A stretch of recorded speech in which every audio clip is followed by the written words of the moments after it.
This another episode of Notable Prisons and Inmates that Occupy them. You feel me?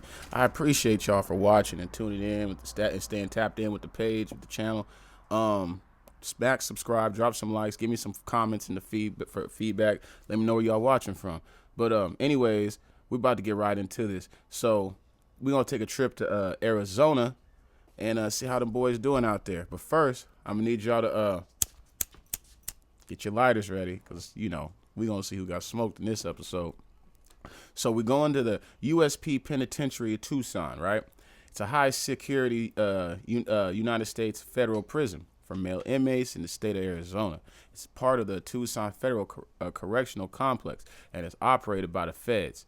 The facility also has a satellite prison camp for the minimum security male offenders. USP Tucson is located within Tucson city limits, 10 miles southeast of downtown Tucson. Any of y'all ever party in Arizona before? I heard it's lit out there. I need to go tap in. The river is where it's at, though, especially the sandbar and all that. But anyways, a little brief history. The Federal Bureau of Prisons drafted a report on March 28, 2001, naming Tucson as an ideal site for a new federal prison, housing either 1,100 medium security or 1,000 high security inmates. A hearing was arranged the following May. Construction was completed in 2005. This was created the year before I graduated at a cost of $100 million. But additionally, preparations took over a year before inmates could be received. The 584,000 square foot facility is situated on a 640 acre property and is designed for 1,500 inmates. Though officials had at one time planned to limit the population to around 960, the minimum security work camp provides labor for day-to-day operations of the federal prison complex. It has been described as its own little city by Jose Salazar, an executive assistant of the prison complex. The opening of the penitentiary was February 5th, 2007. Yeah, so that's when that thing dropped. So, let's get into the people on the list. Y'all ready? Let's get it. First up, we have Anthony Casso. He was arrested in 93. He agreed to turn informant in 94, but however, in 1998, he was thrown out of the witness protection program after prosecutors alleged numerous infractions in 97, including bribing guards, assaulting other inmates, and making false statements about Ravano and Darko. Shortly afterwards, a judge blocked his sentence and sentenced him to 455 years in prison without the possibility of parole, which is the maximum sentence permitted under sentencing guidelines. But he died in custody December 15th, 2020, while serving a 450-year sentence. But just a little bit of history about the dude. He's a mobster, and he was the underboss of the Lucchese crime family. And during his career in organized crime, he was regarded as a homicidal maniac in the Italian-American mafia. He is suspected of killing dozens of people. So that's what got him there. Then he tried to tell and whatever. So, yeah, he got smoked. Well, actually, technically, he didn't get smoked. But anyways, next up, we have Brian David Extra Scummy Mitchell. Yeah, that's his other middle name. He's a pedophile and a former street preacher, convicted in 2010 of interstate kidnapping and sentenced to life in prison for unlawful transportation of a minor across state lines in connection with the 2002 abduction of Elizabeth Smart. And his accomplice, Wanda Barzee, was sentenced to 15 years. He's no longer here. He's in Terre Haute. But, man, that's a scummy individual right there, let me tell you. Next, we have Gregory Steffen. Get it right. He was sentenced to 180 years for secretly collecting pictures of 440 boys and molested more than a dozen boys between 1999 and 2018. He secretly recorded 3 boys between the ages of 12 and 14 naked in a hotel room. And his release date is August 1st, 2001 7-1. They chipped his ass off with 180 years.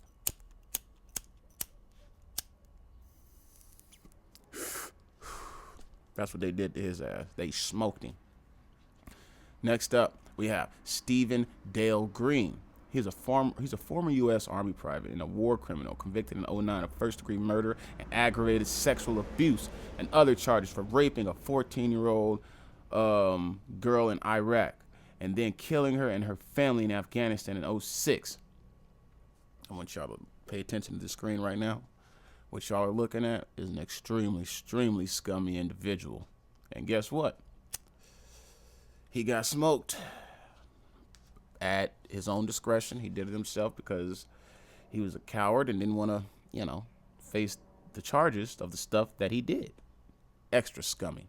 Extra, extra scummy. Let me tell you. Next up, we have Louis Ippolito.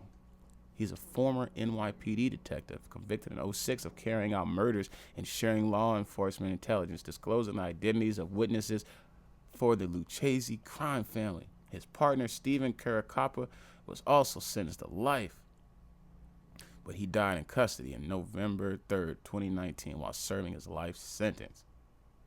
Man. So mafia people really do be having police on the payroll. Next, we have Toby McFarland. He was charged with a connection to a 2019 college admissions bribery scandal. I mentioned that in in another episode actually, but essentially, it was a scandal arose over a criminal conspiracy to influence undergraduate admissions decisions at several top American universities. The investigation into the conspiracy was codenamed Operation Varsity Blues. Yeah. So he served 6 months for that and was released, and he's out now. Next, we have Buster Hernandez. Oh, his name isn't Buster Hernandez. He's a Custer. Custer Hernandez. That's who he is. Shout out Crip Mac. And he's a scummy one. No, it's Custer Scummy Hernandez. He was charged with child pornography and extortion, and he's serving a 75-year sentence scheduled for release in 2018. They didn't smoke him all the way. They just kind of seared him a little bit. Next up, we have Larry Nassar, a former USA gymnastics team physician convicted on federal charges relating to the possession of thousands of items of child pornography. Oh, my goodness. Larry Scummy Nassar. Oh, he's a scummy, scummy individual. And they transferred him to USP Coleman. But, man, look at this guy. Just look at him. Just look at him. He looks like he's just over there looking how he looking like a damn fool around, you know what I'm saying? But anyways, next we have Jamil Adulu at Alamin. He's a Black Power activist convicted of murder in Georgia. He's serving a life sentence without the possibility of parole. Sheesh. Next we have this guy right here, Ross Ulbricht. Man, you know what I'm saying. This guy right here, y'all might need to free him. But anyways, he's convicted in 2015 for operating Silk Road.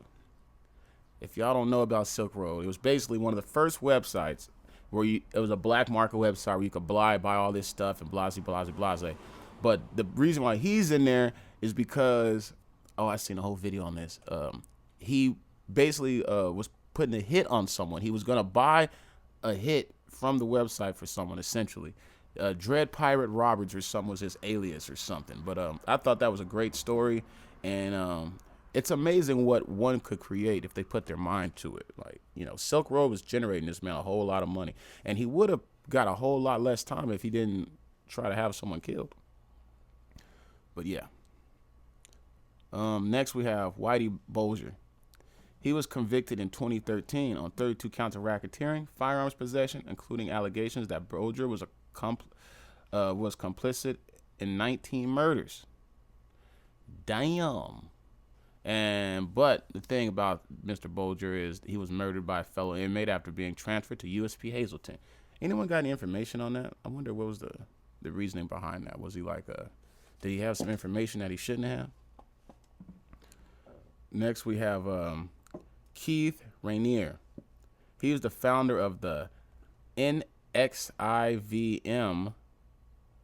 which is like a cult, I believe, convicted in 2019 for 2 counts of sex trafficking, racketeering, forced labor, attempted sex trafficking, and wire fraud conspiracy.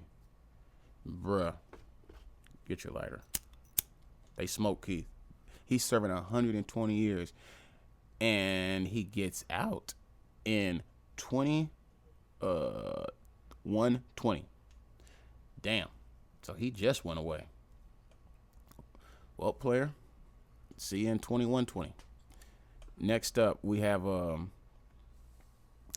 Randy Duke Cunningham, former U.S. Congressman Randy from California. He pled guilty in 2005 to accepting $2.4 million in bribes from company owners in return for awarding them contracts to produce military equipment. He only served 7 years, and he was released a day before my birthday, June 4th, on 2013. And he probably came home to a lot of money and probably still has a whole lot of connections. Look at Randy over there making plays behind the government's back. I see you, player. Next, we have Philip Giordano. He's the mayor of Waterbury, Connecticut from 95 to 01, and he was convicted in 03 of violating the civil rights of 2 female minors by forcing them to perform certain things to him. I pronounced his name wrong. It's Philip Scummy Giordano. That's who that is. Yeah. Definitely they smoked him.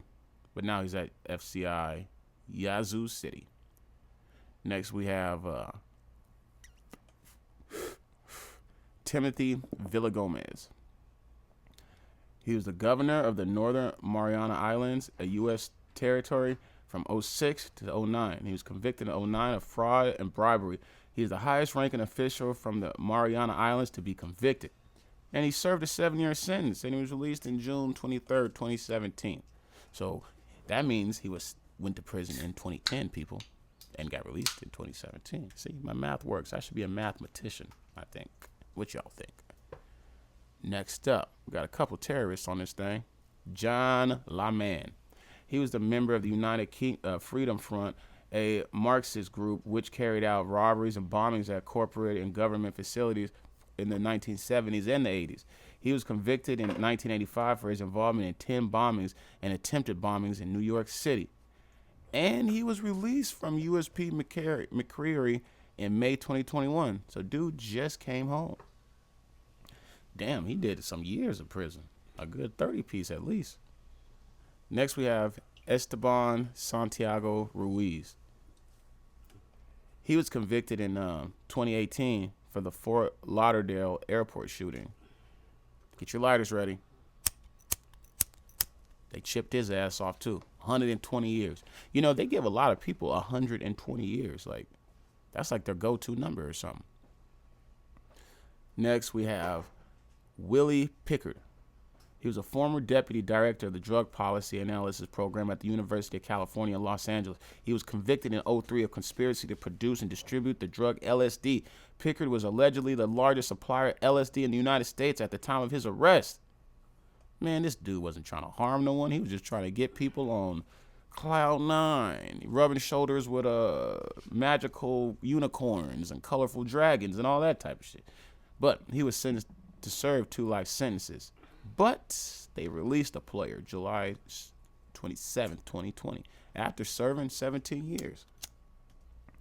I guarantee you, first thing he did when he got out was went and found his old batch and took a tab or 2. Or maybe ate some chocolate shrooms. Next, we have Edward Aldwalt. Edward Scummy Aldwalt. I had to add his middle name in there. You know, you pronounce a person's name, you got to pronounce it right. Can't forget the Scummy. He was arrested during the largest child pornography prosecution in U.S. history. He pled guilty in 2011 to being the system administrator of Dreamboard, a website whose members produced and traded images and videos of adults molesting children. I think anyone's IP address that is connected to that website, you know, it doesn't matter what I think should happen because my opinions might make some people upset. But if you thinking what I'm thinking, Pinky, you know what I'm thinking what should happen to everyone's IP address that was connected to Dreamboard. Let me know in the comments what I might be thinking. I'll pin it. Next and last, we have Ryan Patrick Lane. He's convicted for robbing the TD Bank in Hampton, New Hampshire on April 14th, 2013, the Rockland Trust Bank in Massachusetts, March 29th, 2013, and the Braintree Cooperative Bank in Quincy, Massachusetts, April 25th, 2013. In each instance, Lane entered the bank and handed the teller a note demanding money, and in the Hampton robbery, threatened to kill the teller if she pushed any alarms. Lane fled the banks on foot after committing the robberies, and yeah, he was caught, and then transferred to another prison after assaulting Larry. Was it Larry Scummy? I think it was Larry Scummy. Yep, he got transferred for assaulting Larry Scummy Nasser. I'm gonna say this loud and proud. Yeah, the dude knocked off a couple banks, but he did society a favor, I feel like. You know? So we gonna say free Ryan Patrick Lane. You know? Because Ryan Patrick Lane, in a sense, you know, he's the dude that spoke up for those children that got hurt.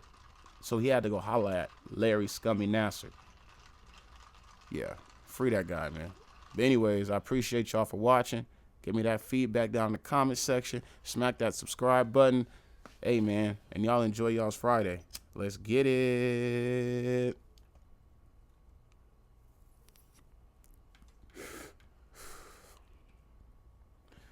All right, if you made it to this part of the video, I'm going to pass it to you. You can take a hit. Here you go.